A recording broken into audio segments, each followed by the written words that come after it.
Hey guys, नमस्कार। मैं हूं विपिन और आप देख रहे हैं मेरा यूट्यूब चैनल टेक्नोग्राम। स्वागत है आप सभी का मेरे यूट्यूब चैनल टेक्नोग्राम में।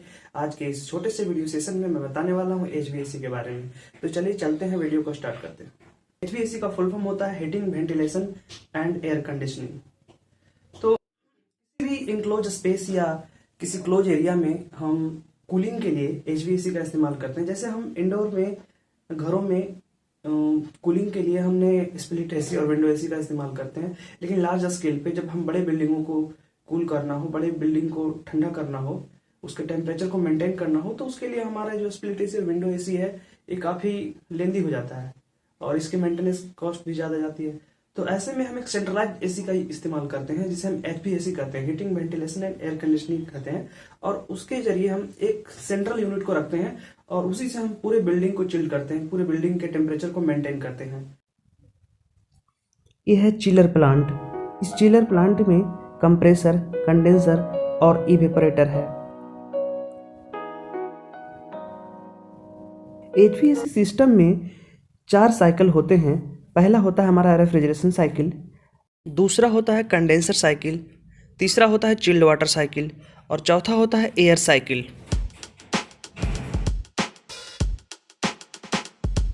और रेफ्रिजरेशन साइकिल के 4 मेन पार्ट्स होते हैं: कंप्रेसर, कंडेंसर, इवेपोरेटर और एक्सपेंशन वाल्व। तो सब चलिए स्टार्ट करते हैं। इसमें हम समझते हैं रेफ्रिजरेशन साइकिल को। सबसे पहले स्टार्ट करते हैं कंप्रेसर से। कंप्रेसर में क्या होता है, रेफ्रिजरेंट को कंप्रेस किया जाता है और रेफ्रिजरेंट वेपर फेज में होता है। वो जब उसको कंप्रेस करते हैं उसका टेम्परेचर बढ़ जाता है और हाई टेम्परेचर, हाई प्रेशर में आ जाता है वो। उसके बाद वो कंडेंसर को जाता है इस तरह कंडेंसर से। के सेल साइड में। एक कंडेंसर के 2 पार्ट हैं, एक सेल साइड और एक ट्यूब साइड। ट्यूब साइड में कूलिंग टावर से आ रहा होता है ठंडा पानी और वो सर्कुलेट हो रहा होता है। यहाँ पे सेल साइड में वेपर रेफ्रिजरेंट जो हाई टेम्परेचर और हाई प्रेशर से मूव कर रहा है। यहाँ पे जैसे ही ये जो ठंडा पानी सर्कुलेट कर रहा है ट्यूब साइड में, उसके संपर्क में जैसे ही वेपर रेफ्रिजरेंट आता है तो ये कंडेंस हो जाता है यहाँ पे कंडेंसर में।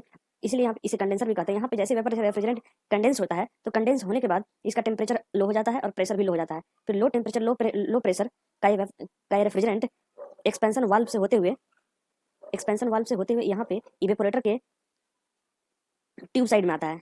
यहाँ पे इवेपोरेटर के ट्यूब साइड में आता है और उसके बाद इवेपोरेटर में क्या होता है कि ये इसके ट्यूब में, इवेपोरेटर के ट्यूब में सर्कुलेट करता है और इवेपोरेटर के सेल साइड में पानी होता है। वो पानी यहाँ पे जैसे ही इसके ट्यूब साइड में जो रेफ्रिजरेंट सर्कुलेट कर रहा है उसके संपर्क में जैसे ही आता है तो इवेपोरेटर में क्या होता है कि पानी ठंडा हो जाता है। इसके संपर्क में आने से जैसे ही पानी ठंडा होता है उसके बाद फिर रेफ्रिजरेंट का टेम्परेचर थोड़ा सा हाई हो जाता है और उसके बाद एक लो प्रेशर और हाई टेम्परेचर नहीं, टेम्परेचर उसका हाई हो जाता है एज कम्पेयर टू। उसके बाद फिर ये वापस से कंप्रेसर के सक्शन लाइन में चला जाता है। उसके बाद इस तरह से रेफ्रिजरेशन साइकिल, ये जो ग्रीन कलर का दिख रहा है, रेफ्रिजरेशन साइकिल कंप्लीट होता है इस तरीके से। उसके बाद हमारा मोटो था इवेपोरेटर में, वो फुलफिल हो चुका है। यहाँ पे हम पानी को ठंडा करना था और पानी चिल्ड हो जाता है और ये चिल्ड वाटर हमें एएचयू में जाता है। ये चिल्ड वाटर एएचयू में सर्कुलेट करता है। तो यहाँ पे एएचयू नहीं दिखाया जा रहा है, लेकिन ये जो दिख रहा है आपको, ये आपका एएचयू में जा रही है और एएचयू से में ये ठंडा पानी एएचयू में जा रहा है, एएचयू में जा रहा है और ये फिर वापस एएचयू से गर्म होकर वापस इवेपोरेटर में आ रहा है। तो ये आपका चिल्ड वाटर साइकिल ऐसे कंप्लीट होता है। आगे मैं इमेज में दिखाऊंगा। तो यहाँ पे आपका चिल्ड वाटर साइकिल कंप्लीट होता है और ये जो ग्रीन कलर का दिख रहा है ये आपका condenser cycle, refrigeration cycle complete होता है। उसके बाद कंडेंसर साइकिल देखिए, कूलिंग टावर से आ रहा होता है ठंडा पानी, जो कूलिंग टावर से आ रहा होता है कंडेंसर में आता है और इसका टेम्परेचर हाई होने के बाद ये वापस से कूलिंग टावर में आता है। कूलिंग टावर में एक स्प्रिंकलर लगा होता है, यहाँ पे कूलिंग टावर होगा तो उस कूलिंग टावर में पानी जाता है। यहाँ पे एक प्राइमरी पंप लगा होता है, ऊपर पंप जो है इसको कूलिंग टावर में पानी को भेजता है।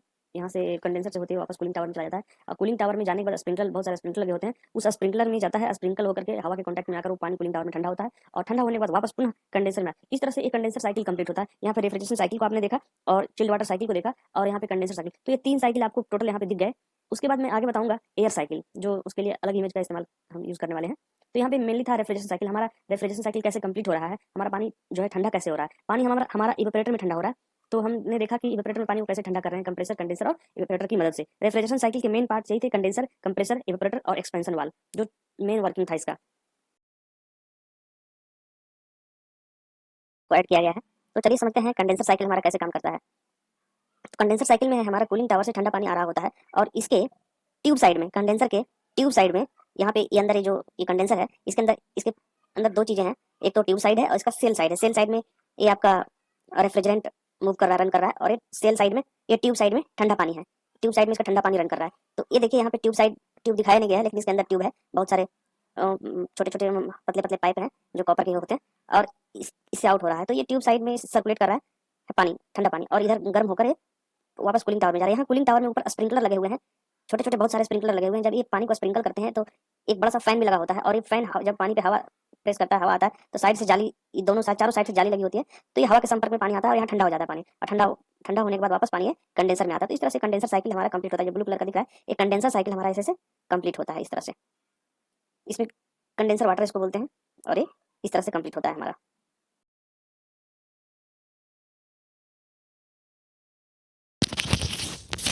चिल्ड वाटर साइकिल में हम देखते हैं कि हमारा जो इवेपोरेटर से चिल्ड वाटर है वो AHU को जाता है, और फिर AHU से गर्म होकर वापस इवेपोरेटर में आता है। ये हमारा एयर हैंडलिंग यूनिट। इसमें हम देख रहे हैं कि ये जो पाइप आ रही है ये चिल्ड वाटर लाइन है, और इस ट्यूब में चिल्ड वाटर सर्कुलेट हो रही है और वापस फिर पानी इवेपोरेटर को जा रही है। यहाँ से normal air, natural air inter करती है, या रिटर्निंग एयर जो फ्लोर से आ रही है वो वापस आती है। इस जिग जैग फिल्टर से होते हुए ये दूसरे फिल्टर में से हवा छन कर इस जो ट्यूब है इसको टच करते हुए, जब इसके संपर्क में जैसे ही हवा आती है तो ठंडी हो जाती है, और ये ब्लोअर हवा खींच लेती है, उसके बाद फिर फ्लोर को दे देती है। यहाँ पे एक मोटर लगा हुआ है जो ब्लोअर को बेल्ट के थ्रू घुमा रहा है, और ये सारी हवाओं को ऊपर लेके जा रहा है। ये देखिए किस तरह से रिटर्निंग हवा हो या फ्रेश एयर, दोनों यहाँ से इंटर होगी, और फिल्टर से होते हुए ये हमारा ट्यूब में चिल्ड वाटर सर्कुलेट कर रहा है, उस जैसे ही टच में आता है ये सारा हवा ठंडा हो जाता है, और फिर ये हवा ब्लोअर के थ्रू फ्लोर में जा रहा है। तो आपने देखा कि AHU का वर्किंग क्या है और कैसे हम चिल्ड वाटर साइकिल को कंप्लीट किए। ये दोबारा से मैं बता रहा हूँ, ये जो दो लाइनें दिख रही है इसमें चिल्ड वाटर लाइन है। ये नीचे से इवेपोरेटर से, यानी प्लांट से ठंडा पानी जो होता है, चिल्ड पानी बिल्कुल आ रहा है, और इस ट्यूब में सर्कुलेट होकर फिर वापस इवेपोरेटर को जा रहा है।